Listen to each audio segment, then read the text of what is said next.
Y'all, I don't always like to be right. And in this case, I am not happy that I'm right about the rise of censorship in the United States. Hi, my name is Brecky, and this is Sustainable Prepping, your home for empowerment through preparedness. On today's special edition, we're going to revisit a video I made just 2 months ago on propaganda preparedness and how we need to be even more vigilant about building our home libraries as a tool of preparedness, because we are seeing an intentional dismantling of resources based on the internet.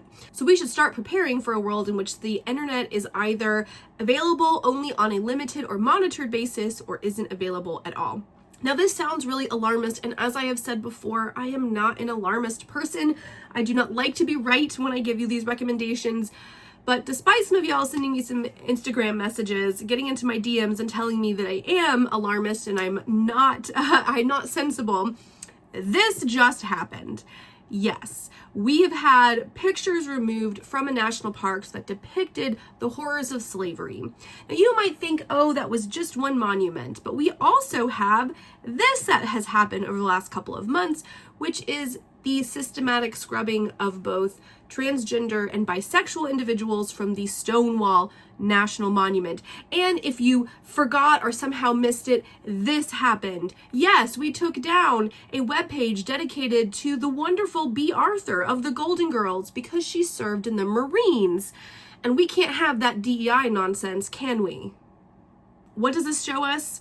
The systematic and intentional dismantling of government websites that showcase things like the horrors of slavery, the achievements of women and people of color in our military and in our government, as well as minimizing the experiences of LGBTQIA individuals. Now, I am of the opinion that left unchecked, this is only going to continue. We've seen free speech suppressed, with late night hosts having their shows canceled, and pressure to do so by the FCC.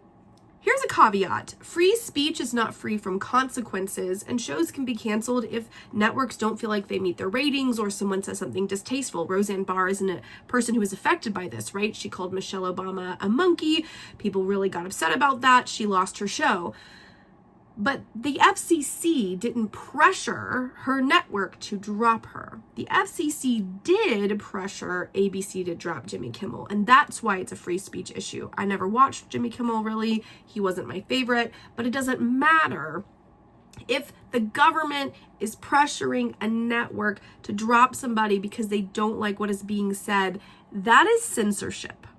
And you should worry. Even if you hate Jimmy Kimmel, it should get you worried. Now, this video is not all about free speech issues, and I'm not going to become a political channel. Like I've said before, I am here for preparedness, and I do come from a progressive perspective. But the point that I really want to make here is that we are watching in real time as internet access is being restricted.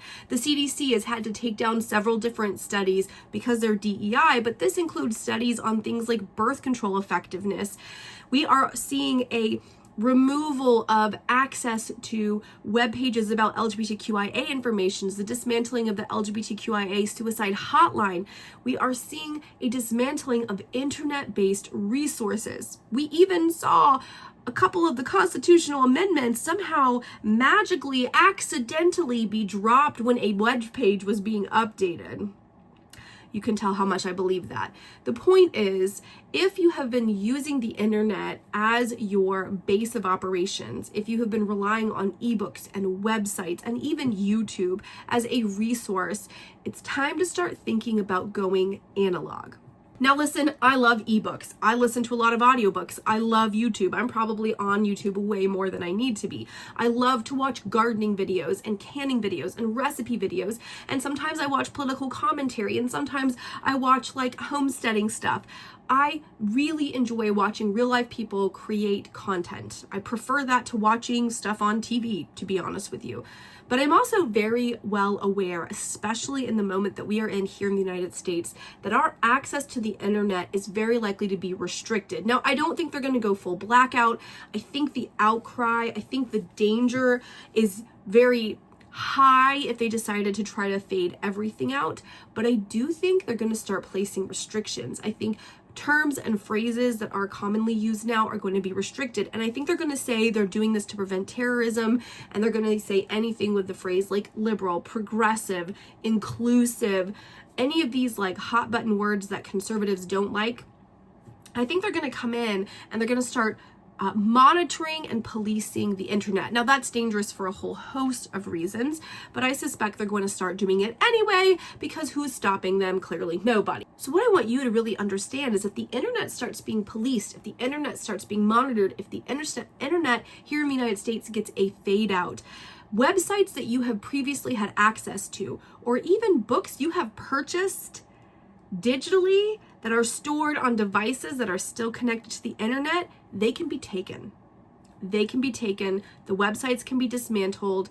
Things can be faded out. It's not that hard, honestly, to do that. Look at China, right? Look at Russia. They can absolutely model themselves after that. So with that in mind, I want to say it is more important today than it was 2 months ago when I made my first video that you work on building a library, a physical in-home library. I really want to suggest that you build a library with quality American history textbooks and particularly collections of primary documents. If something terrible happens and they do get success in trying to whitewash and rewrite our American history, you're going to want primary documents so you can bring receipts. Okay, you have receipts. I want you to think about comprehensive textbooks, even if they're for children, that give you a picture of what we were teaching and how we were teaching it before, in the before times. And I do recommend trying to look for things that are published before 2023, because we start to see AI play a part in the kind of early 2020s. So really 2020 would be kind of the mark for me, so that you can say these were all printed, these were all written and created and printed before the rise of AI. Therefore, you're not worried about AI having written some of the books. That is a personal recommendation. I actually went to a used bookstore and picked up a few things since that last video. So let me show you a couple of things that I am grabbing. Now, on the American history note, I am trying to collect this entire series, A History of Us by Joy Hakim. I think this is like a 9 or 12 book series. I have a couple of them here, and they were very affordable, 75 cents a piece. So I am slowly going to be working my way through, but one of the things I do like about this series in particular is it's very visual. And just like some of the ones I showed you last time, I am excited to see lots and lots of visuals in here. I think are excerpts from actual primary sources. So these are going onto my collection. These are an Oxford University Press book, so you know they've been vetted. Those I am adding to my collection of all the books that I showed you last time. Now, in addition to history books, I also recommended that you pick up science books, particularly anything pertaining to evolution, biology, scientific discovery. These are things I think, particularly the evolution piece, is going to be suppressed. So I went and just picked up a biology textbook. I think that this is probably a high school biology textbook. Do I need this right now for my homeschool? No, I don't. But this does have a section on evolution. And so while this is not even the best copy, it was $8. I could probably have gotten it cheaper somewhere else, but I now have an actual biology textbook that to me is going to have a nice kind of broad range of topics in it, and it will give me a touchstone that I can have for what was being talked about, what was being taught, what was being discussed in this before times, before the sort of scrubbing of internet data has started. I also grabbed an old edition of Wildflowers of North Carolina for $2. Not because I necessarily think all of this stuff is going to go away. I think that this is useful, and this is the kind of thing that we might be relying on apps for right now, like the picture apps that are out there. But in fact, having physical copies might be worthwhile, because those physical apps may no longer be serving us. They may not be available. They might be dangerous to use because people can track where you're going to be. You just have to think about that. In the same vein, I got this Everything You Need to Know About Science in One Big Fat Notebook. This is a middle school level kind of book. And again, is this perfect? No. But for $1 whole, this is a nice overview of things that were taught in in middle school science, and I have this book for American history, world history, science, and math. So I'm making the collection of the series. And the other thing that I got that you may want to start considering is I got a portable DVD player. Now, I was looking for a DVD player that I could plug into my TV, but I don't exactly know what kind of HDMI style cords I need, so I decided not to buy one. But I did buy a used portable DVD player that I need to double check will work. But my hope is that with this little DVD player, I can now start buying DVDs and not rely on streaming services. Like many people, I am going to be letting go of some subscription services that I've had for a few years, and we're going to be paring it down. We're going to be relying a lot more on our PBS station that we're going to be supporting and one streaming service. And I want to start investing in a DVD collection so that if the internet fades or if power is out, I could still run this from a battery and we could still have entertainment for my kids. So these are things I think you need to be considering, that you need to be keeping an ear to the ground about. We know that over the last couple of months, the government has taken down research that the Environmental Protection Agency and other environmental organizations inside the government have been conducting for years and sometimes decades, and that research is gone. And I know of scientists who were frantically downloading as many of these white papers, as much of this raw data as possible, so it wasn't lost. We know that studies from the CDC have been taken down and are no longer available. We know recently that they very quietly took down research over the last decade that proved that the largest domestic terror organizations are right-leaning in the United States, not left-leaning, because it doesn't fit the narrative. I will tell you, as somebody who studied cults in college. So I was trained as a historian, but I have a minor in religion, and I did several classes on religious fanaticism since I came of age during the 9/11 crisis, and I was curious how people became fanaticized, right? Like, how do you become a fanatic? How do you become so wrapped up in your religion or any belief that you would harm yourself and others?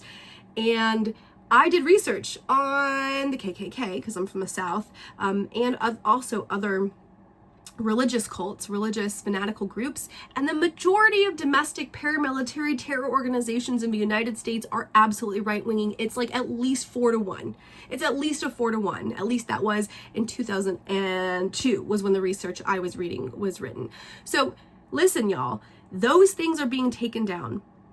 They're being taken down because they don't fit the new narrative. And the new narrative was that slavery wasn't so bad, women belong at home, people of color are second class, and you can't trust science. That's the new narrative.